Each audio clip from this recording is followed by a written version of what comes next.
two big local-ish derbies for you today. Well, one local derby, from me over in Peterborough, they look fairly close to each other on the map, so we're going to call Villa a derby as well. They're a big-ish club and a local-ish club. Derbies. Hello and welcome to part 65 of Backing the Boro. I'm Kev, and coming up on today's episode, we're away against Aston Villa in the Carabao Cup and away against Coventry in League 2. Anyone else doesn't believe that Carabao will still be Carabao won't exist in 2025, never mind sponsoring the League Cup, but their name lives on in the world of Backing the Boro. So let's get into the match. I mean, you saw that we've played one game this season. It was brilliant. Hopefully we can carry that form over against Villa. You are finally going to get to see Mike Payne as well, because Robbie Nada is on loan from Villa. So he can't play against them. See, if he was really as rubbish as the comment section will have you believe, then Villa would insist that he plays. But they won't let him play because they know he's good. But Mike Payne does come in goal. He might have a blinder, and then that'll be my reason to keep him in goal forevermore.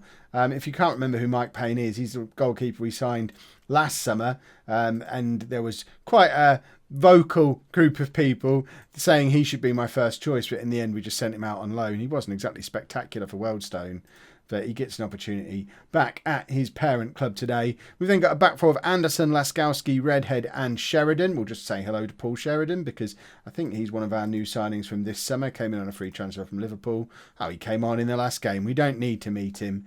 And then Squire, Bill, Chambers, Shaw and Skelton in midfield. Skelton has renewed his loan until the end of next season. So we've got at least another 2 years of Andrew Skelton. And then we've got Ball in behind McDonald and Fisher. That, to me, looks like as strong a team as we're going to be able to put out there at the moment. The question is, how good are Aston Villa? I don't actually know what league they're in. We should probably have a little look. If they're in League 2, then this whole thing was a bit of a waste of time playing them. But they are playing their first game in their new ground. We had a little media report come through at William McGregor Park. Let's just have a little look at Villa, see what league they're in. They are in the Championship, so they've just been in the Championship for like 10 years at this point. But, Championship team, a good test for us. If we can put them a good performance, spoil their opening the new ground party, which is something that would always be good fun. I don't really know why they needed to move. It's a 40,000 capacity new stadium. Is Villa Park not already bigger than that? I guess, have they accepted they're a Championship club now and they don't need big old Villa Park? I mean, Villa Park actually probably is about 40,000. But I guess it is a bit old and crumbly. So I can understand why they've moved. But no ambition, just moving into another 40,000 capacity stadium. But Dan Fisher has some ambition. Watch out. There's segways flying everywhere around here. Look at the Carabao advertising around the side of the ground. Goodness me, that's so silly. But McDonald plays the ball over the top to Fisher. And Fisher just with a lovely finish. That, hopefully, is an image you're going to see again and again this season. Ball over the top to Fisher. McDonald may have been the main man last year. Dan Fisher, I'm very excited about for this season. I think he actually might end up being the man. Second half of last season, certainly final third of last season, I think he was the more effective of the two.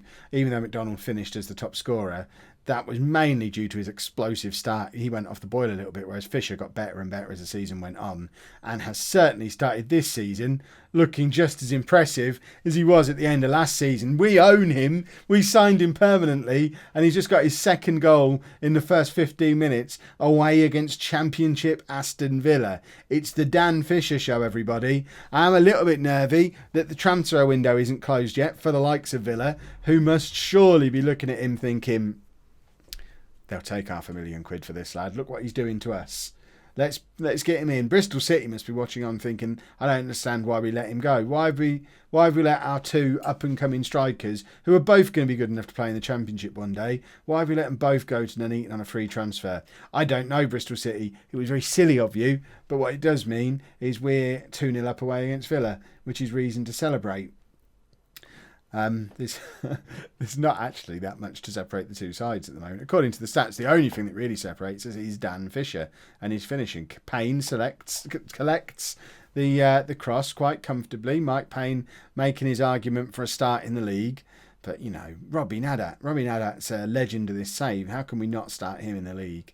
Squire Bill now, over the top to McDonald. Can he play Fisher in? No, he goes it alone, and it just goes wide, and perhaps he should have tried to find a way to play Fisher in, because Fisher is just in that special kind of form at the moment, where you just want to get him the ball as often as possible. We've won a penalty, and Andrew Skelton is a monster, because he's going to take it, despite Fisher being on a hat-trick. I mean, I guess he's the best player we've got, and he scored it, so we can't complain too much. But I think that was rather gentlemanly of Fisher, not insisting that he took the penalty. Normally, that's what they do. Doesn't the game normally change it so that if someone's on a hat-trick, they take it? Or is that just always been a bit of a coincidence for me? Or is that what the change player button is for? Am I supposed to overrule it and say, no, come on, let Fisher take it, because I'm not that sentimental. Sheridan with the cross now, and it doesn't really make it anywhere near any blue shirts. But we're on the attack again. I mean, we are putting Villa under some pressure here. Remember, we're the League Two team. They're the Championship team. We're the ones with no money and no history. They're the ones who've just moved into their new ground and they've won the European Cup. I love Football Manager at times. This is brilliant. This Nuneaton team, if they're as good as they've looked in the first game and a half of this season, we're going to have a fun couple of years, because, I'm getting excited at the prospects for the future already. Squire Bill plays McDonald in. It is before half-time. Aston Villa 0, Nuneaton 4. Before half-time. Oh, imagine being a Villa fan. You've packed out the new stadium for this poxy little cup game against a club you probably thought are still in the non-league. You can see on the replay, we've been given a corner. That's all we've got, just a corner. This is packed to the rafters with Villa fans, and little old Nuneaton have turned up and absolutely ruined your fun, and you deserve it for not letting us play Robbie Nadat. Look, there's the little corner that we've been given. Almost nothing. What a terrible view you must get from there in the corner. Right, just business as usual, lads. Carry on as you are. 289 Nuneaton fans. I mean, this is, for those 289 people, this is going to be a night that goes down in history. This will be talked about in the same breath as the night we win the Champions League in 15 seasons' time, or whatever it might happen, hopefully sooner than that. Skelton, out to Sheridan. Come on, let's have number 5. McDonald with a header from outside the area, and it just goes over. We are trying some fruity football at the moment. Goodness me. And Villa are starting to make some changes, trying to find a way back into the game. That ship has sailed long ago, Aston Villa. They do have a corner, though, with 20 minutes to go. And it's time for us to freshen some things up as well. Chambers-Shaw is the worst player on the pitch by rating. And he's on the yellow card. So look at all these players we've got who can play in central midfield. And I don't really recognise any of their names. Who's actually a midfielder from this group? Blackford. Are you a midfielder? Hold on, let's have a proper look at you. I think you're a striker. Oh, you're an attacking midfielder. You're not really the man I'm looking for then. I want someone who can just come on and play what Chambers-Shaw was doing. Hendon we know is a striker. Burns is a centre-back. Robert Clark, what are you? You're a central midfielder. You get to come on for Chambers-Shaw. And then we're not going to take off Mike Payne, but we will pick someone else. And let's take off Skelton. In fact, let's bring on Blackford anyway. And perhaps swap those two over, get ball back into the midfield. Blackford can play in behind the front two. And we'll make a third change in a minute. Good save again from Mike Payne. He doesn't look too bad. You should have said we've got a decent keeper as our third choice. We could have been playing him all last year. We could have got promoted with him in goal. You know Robbie Nadat's going to be back in for Saturday in the league. Purely as a troll, if for no other reason. I have to troll you a little bit. And, I mean, if Payne starts to pull off some saves, then I might just play him. If he keeps a clean sheet against Villa, we might let him play in the league as well. It is a big maybe though. Laskowski, I mean, it seems harsh to look at him thinking, well, he should probably come off. He's only on an 8 because everyone's playing so well. We should probably make our decisions based on fitness rather than performance, because everyone on the pitch has played out of their skin. It's been a brilliant performance all round. Look at that from Laskowski. That's a championship striker who just didn't stand a chance against Laskowski, who's played almost his entire career in non-league. Squire Bill, over the ball, over the top from McDonald. Fisher is in the middle. He finds Fisher, he's won a penalty, and now he's going to take this one himself. Dan Fisher won the penalty himself. He does get to take this one. Yes, you could say we've been a bit fortuitous to have 2 penalties in the same game, but we would have won comfortably anyway. Their defender's been sent off. Goodness me, Dan Fisher to finish off his hat-trick. Oh, it's straight at the keeper. That's why he didn't take the first one. And that'll ruin his confidence for the rest of the season. Oh, I could have had a hat-trick away against Villa, and I missed a penalty. Right, they're down to 10 men. I'm wondering if we should just go even more attacking. Payne didn't keep his clean sheet. It's all over. Now that's going to be back for Saturday. Payne's rubbish. Payne out. Hashtag Payne out. Where's the goalkeeper hate brigade from down in the comments? I want Mike Payne is no good as a hashtag. It's catchy. It rolls off the tongue. Right, let's make our final substitution. And we are going to have a look at fitness. And Jamal Redhead just stands out as the guy who should probably come off. He's a former Villa player, I think. I'm sure it's who we had him on loan for from all that time. Yeah. Never got a look in at Villa. And I think on that basis deserves a standing ovation from the entire ground for the Villa fans getting a first chance to look at him after he'd been at the club for 7 or 8 years, out on loan for 5 of them. They let him go without giving him a chance. And the first time he ever plays in front of the Aston Villa fans, he puts in the performance of his life as part of a massive cup upset. Good work, Jamal Redhead. And Sawyer can come on to have his 10 minutes and hopefully encourage someone to come in and offer me a big pile of cash for him, because he's still the one who I'm thinking he's the one who needs to be sold this transfer window, just to keep the coffers flowing in the right direction. Although I think last time I looked we are in the black, but that's mainly off the back of season ticket sales, and as the season goes on, because we get such low attendances, we're going to drift back into the red again. So it would be nice to get a couple of 100,000 in the black to give ourselves a little bit of a cushion as we head towards January. Did you see their goalkeeper just slump forward at the final whistle? That was spectacular. Now we're away against Coventry in the proper local derby on today's episode. And let's see how we get on in that one. Just the one change for the Coventry game then. Sawyer comes in at the back for Redhead, who drops down to the bench. It's part of my ongoing mission to try and get somebody to offer me some money for Joshua Sawyer. Let's have a look. Have we still got clubs interested? We have Ipswich and Walsall currently. It's Hearts who've made offers for him previously. We've set his asking price at 350,000. We've got 2 weeks left to try and get someone to come and pay it, which then helps fix our finances through until January at least. We are in the black at the moment, which is a rarity for us. The projection of a £1.5 million loss this season, though, means that we do really need to, as soon as possible, get into the habit of selling like £500,000 off a player every transfer window, plus getting some cup runs going so that we can try and bring some money in that way. And of course, try and get promoted as quickly as possible, because I hear that Champions League money's handy. Let's get into the game. Knowing how this game usually works for me, after the start of the season we've had, those first 2 matches, I'm fairly confident we're going to lose against Coventry today and not look threatening at all, because that just seems to be how things have gone throughout Backing the Boro. We've never really, even the seasons we've got promoted, we've never really looked properly dominant, even though it looks like we should.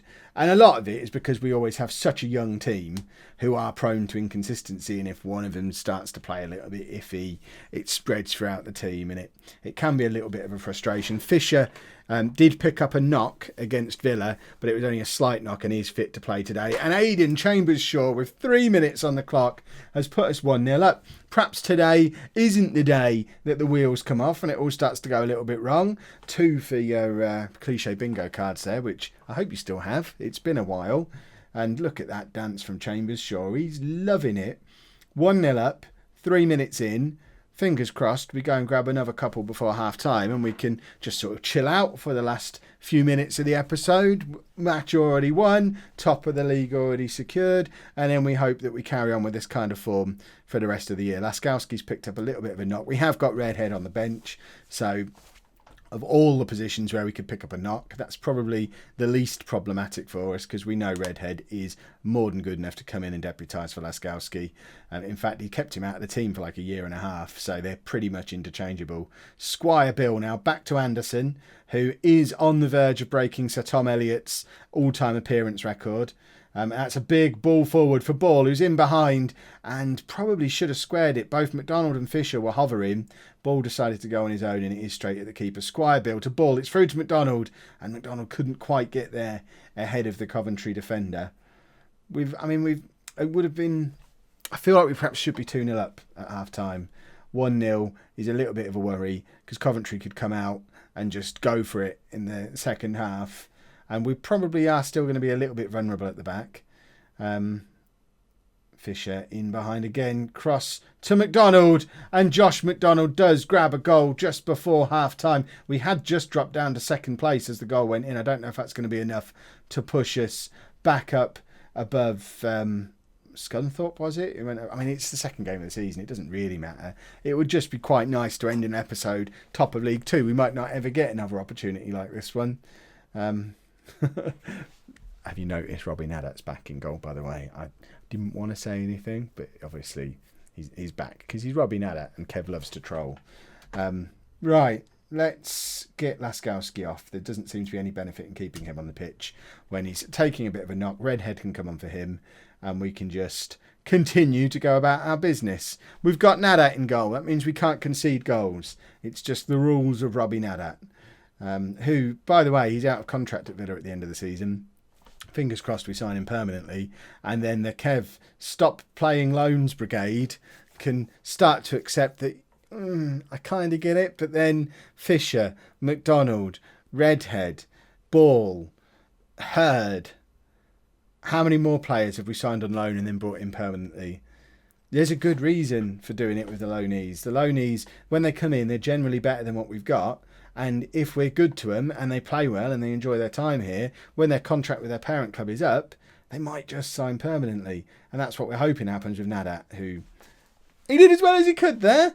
You know, he can't be expected to save them all. He's just one man. Right, I want to re-establish this 2-goal lead, but they are coming at us again. This is what I feared. This is why we wanted that second goal before half-time, but Coventry are properly coming at us. But we do intercept, and it's with Ball, who takes his time, but it does make its way forward to McDonald eventually, who does well to keep hold of it. Ball out to Skelton. We have got a man over in the shape of Sheridan, who finds Squire Bill, and Fisher couldn't quite apply the finish. Bear in mind the form he's been in.